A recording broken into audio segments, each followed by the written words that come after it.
So, hello guys. Ayan. Tapos lang po namin dito kina Mr. J. Nagmerienda. Dahil nga ay New Year. So, daan muna kami dito sa lote. At next week po, magpapa-layout na kami next week. Ay, may ano na, oh. Ganda na ng bahay nila Ate Lorne, oh. May ano na, may palitada na din pala sa loob, oh.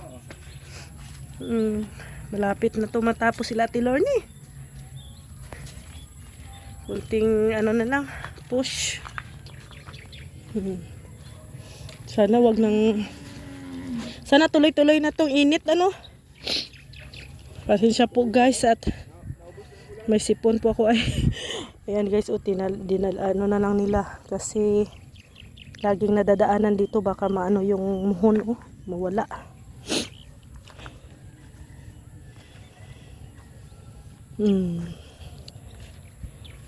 Para yung bahay pala natin, di parang ganyan lang kaliit, oh.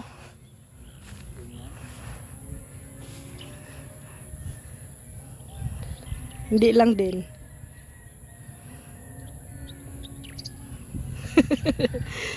So, next week, baka nawala na yung mga muhon dito, ha?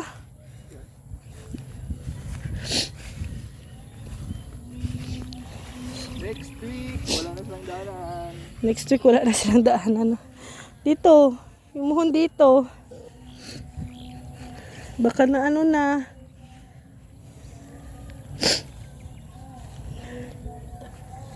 Lagot. Kita mo? Dinadaanan kasi guys. Ito. Dinaanan. Tayo, ano?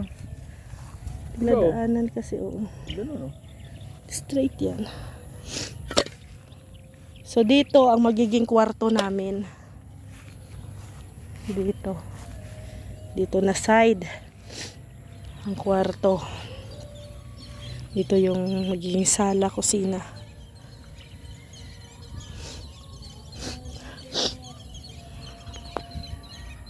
Pag ganun pala yung ano? Pababa, pag ganun o paslant. Doon mataas yung kay Ate Ethel. Dito sa atin, pababa. Pababa pala dito. Kaya patambak tayo dito. Kaya magtatambak kami dito sa area namin. Kasi mas mababa kami dito. Dito kay Ate Ethel mas mataas. Ito yung binigay namin na ano kay Ate Ethel. Dito medyo pababa. Hindi naman masyadong mabuti ko. Oh, nawala ulan.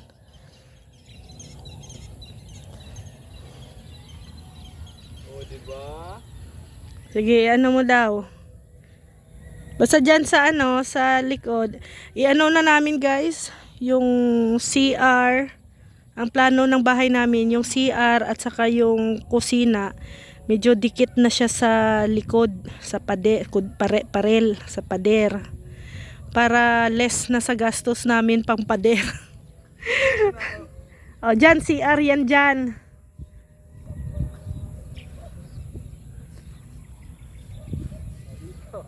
Oh, basta kalahati kasi mas maganda kasi yung mas malawak yung front. 5. Oo, mga dito yata yan, no? Kalate, 5. No? Ano lang, yung 5 by 5 ano? Ang taas. Yung katulad, yung same lang kay Mr. J. Ano na, sagad na yan. Pero isagad na namin doon sa likod, CR, yung nakatayo dyan, o na poste. Yan na yung CR, isang poste yan dyan hanggang dito. Sa 5 by 5 hanggang doon. Sagad na yan dyan, at kusina. Nakadikit na po sa, ano, sa sa pader. Para hindi na kami gagastos ng pang bakod guys sa likod. So, isagad na namin siya. So, at least, ang gagastusin na lang namin, yung dito, yung sa gilid, saka yung front. Diba? Ganyan na lang. Ano kami, mag-iisip kung saan tayo makales. 5. Kalate lang din dito. Kalahati lang sa lote. Dito. Oh. Dito man natin ipaano. O dito, basta dito may space siya tapos dito sa front. Pagka ano, Baka Gawa ng malaking bahay. Oh, may tapos ano, ang sasakyan, charot! Joke lang. Ay, may landinganan sa taas, may rooftop, pabira ka. helicopter. Oh, isang kwarto lang po yung sa amin na ano. Isang kwarto lang pala. Isang kwarto. Pa yung ano. Nalitop. Tapos ayun doon, CR. Tapos kwarto na siya. Nandito. Yung hangganan, no? Nakaharap doon sa... Ito kasi yung ano namin ay magiging kalsada. Yan yung front. Nagtubo na nga, nagkaugat na. So dito na side naman ang sala, kusina. Yun. Bakilid pala tayo, bakilid. Oo. Bakilid, no? Okay lang yun. Ang mahalaga naman dito sa bahay. Kailangan may tambak talaga. Siguro mga 3 or 4 din na ano no? Depende sa karpentero. Sa karpentero. Makikita naman ang karpentero yan. So, ito ano to, pagbalik nila Kuya Red, ipapakuha namin na to. Siguro magpapagawa tayo ng barak saan na area. Dito. Ha? Doon sa may ano? Dito para kay maano din to kay Ate Ethel, malinis. Dito na area kay Ate Ethel para malinis. Uy, naku, ano nangyari sa palit ko? So ito, binili na po yan nila Kuya Red, nila Ate Lorny. So, mag-order ako ulit ng, materyales. Pero unahin muna namin ang pa-layout. So, by next week, magpapa-layout na kami dito. No? Ano na naman ang nangyari dyan sa bubon mo? Balon. Wala na. Nahibas. Pagpunta natin dito, ang daming tubig. Kailangan pala magpaano, ano muna naman yan. Ano tawag nito? Hukayin. Maghukay ka na naman. Oo, ano problema yan? Wala guys, may ubo at sipon ako. Bagong taon. Na ano ako? Kung yan, obligado talaga ako. Kaya nga, sayang naman yung igagastos natin dyan sa isang isang graba. Hindi, isang graba, di ba isang buhangin pala, ang buhangin 800 kasi 800 po ang Bye-bye natin. magpabalon. Ay, magagamit yung net na yan.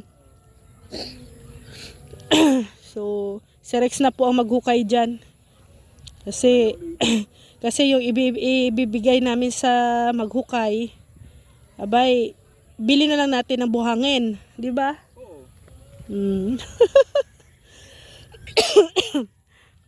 Guys, may ubo at saka sipon sa bagong taon, pambira. Na kasi ako naambunan ako at sunod-sunod yung namin sa sa labas lagi gabi.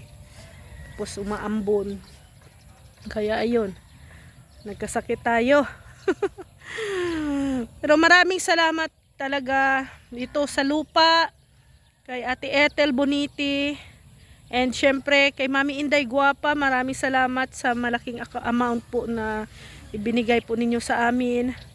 Kay Ate Lolita Adante, kay Arginer, kay Sisa Giada, kay Mama Autida sa dagdag materialis po. Maraming salamat. Laking tulong po yun sa amin talaga.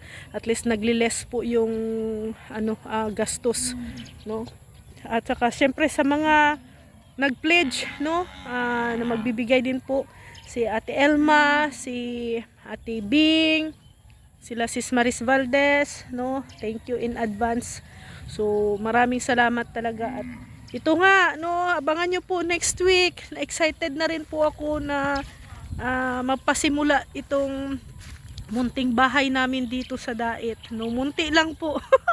munting bahay lang po talaga ang ating makayanan, ano? At maraming salamat po talaga sa inyong lahat sa walang sawang pagsuporta. And syempre kay Kuya Val, kay Ate Edna, kay Kalingap Rab, sa Team Kalingap. No, thank you talaga sa lahat sa mga supporters, viewers na nandyan. Thank you talaga, thank you. Sa taong ito, 2026, ayan, salubungin natin na masaya, masagana at bless ang ating 2026. Maraming salamat guys, and update namin kayo sa mga ganap syempre dito sa aming munting bahay, no? At sana ay suportahan niyo po kami palagi. Kayo po ang aming lakas at inspirasyon din po. Thank you, God bless, and have a nice day. Bye bye po. New Year. Happy New Year.